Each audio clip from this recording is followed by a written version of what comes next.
4 فروری 3 ذی الحج سال 2003 کو میں نے اور مبارکہ نے فجر کی نماز کے بعد پہلے ناشتہ کیا، پھر ہوٹل میں جا کر آرام کیا، ظہر کی نماز حرم شریف میں ادا کی، پھر کچھ خریداری کرنے نکلے۔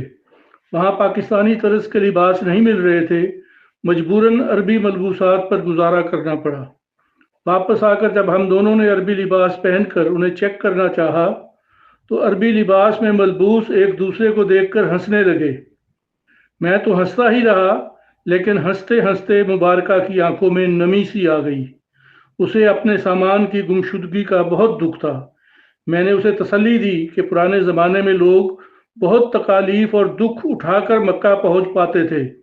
100 طرح کی بیماریوں سے گزرتے ہوئے دوران سفر ہی ان کے قافلے کئی مصائب میں مبتلا ہوتے۔ خود عرب بدو ان کے قافلوں کو لوٹ لیا کرتے تھے۔ ہم ہوائی جہاز سے بڑے آرام سے آئے ہیں، صرف سامان غائب ہوا ہے تو یہی سمجھ لیں کہ کسی عرب بدو نے لوٹ لیا ہے۔ اگر وہ سارا سامان موجود ہوتا لیکن صرف آپ کا پرس گم ہو جاتا تو ہم کتنی بری حالت میں ہوتے۔ اس پرس میں اتنی رقم ہے کہ ہم ویسے ہی 3 بیگ اور ویسے ہی سامان سے دگنا سامان آسانی سے خرید سکتے ہیں۔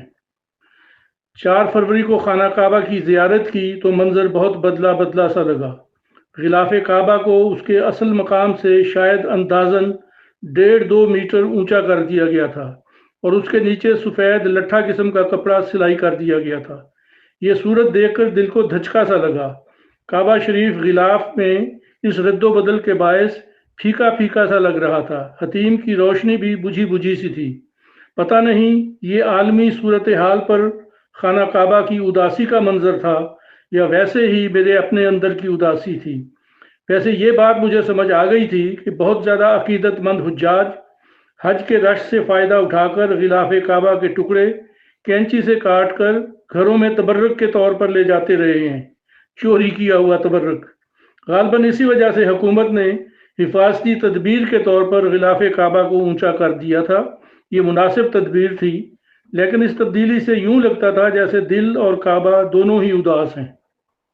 مغرب کی نماز کے بعد ہم حرم شریف سے نکل کر اپنے ہوٹل کی طرف جانے لگے تو مسلسل بڑھتے ہوئے رش میں پھنس گئے۔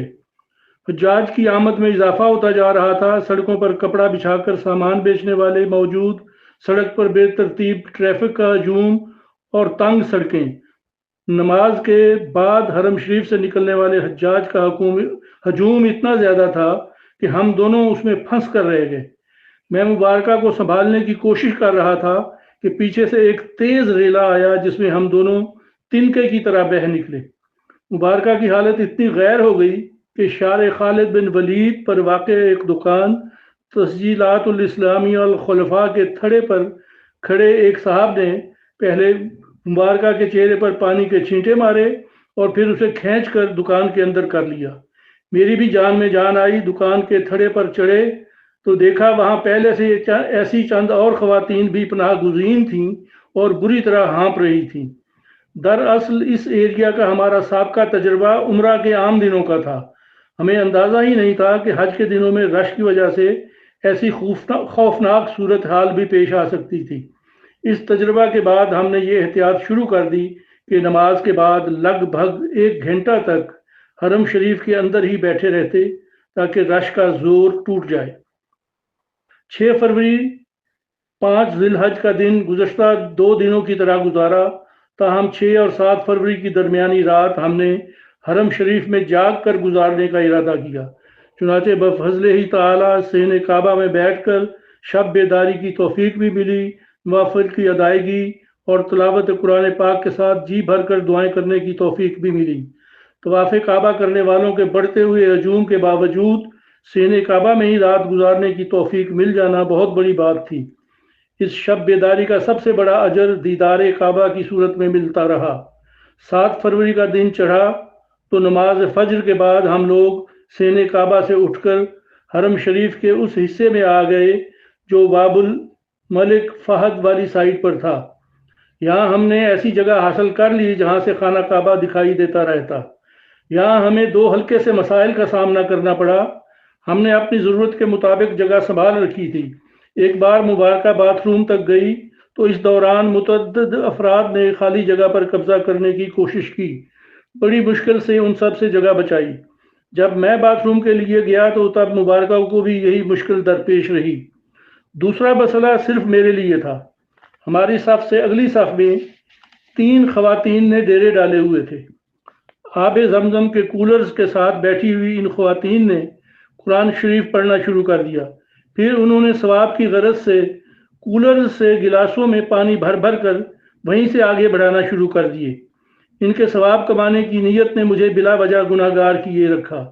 ساقیان زمزم کو دیکھ کر 2-3 حجاج کرام بھی ثواب کمانے کی غرض سے مستعد ہو کر کھڑے ہو گئے اور ان خواتین سے گلاس لے لے کر اگلی پچھلی صفوں تک پہنچانے لگ گئے۔ ساقیان زمزم کو دیکھ کر بعض حجاج کرام کو ویسے ہی پیاس لگنے لگ گئی۔ گلاس آگے پہنچانے والے ایک حاجی صاحب نے سرگوشی کرتے ہوئے مجھے بتایا کہ یہ خواتین مصر سے آئی ہیں۔ یہ سبحان اللہ اور استغفر اللہ ایک ساتھ پڑھنے کا نازک مقام تھا۔ کلوپترا مصری حسن کی مثال تھی تو یہ خواتین بھی اس سے کم نہ تھیں۔ باقی ہر قوم میں بہت خوبصورت چہروں کی ایک مخصوص تعداد ہوا کرتی ہے۔ اوسط صورتیں وہی ہوتی ہیں جو ہم عام طور پر اپنے ارد گرد اور آئینے میں دیکھتے رہتے ہیں۔ رات 12 بجے 9 فروری 8 ذی الحج کی تاریخ شروع ہو چکی تھی جب مینا کے لیے ہماری روانگی ہوئی۔ مینا خیموں کا عالی شان شہر بنا ہوا تھا، لیکن جاتے ہی پہلی خرابی یہ ہوئی کہ بس ڈرائیور نے ہمیں ہمارے کیمپ 39B کی بجائے نمبر 39 پر اتار دیا۔ وہاں پھر پریشانی کا سامنا کرنا پڑا۔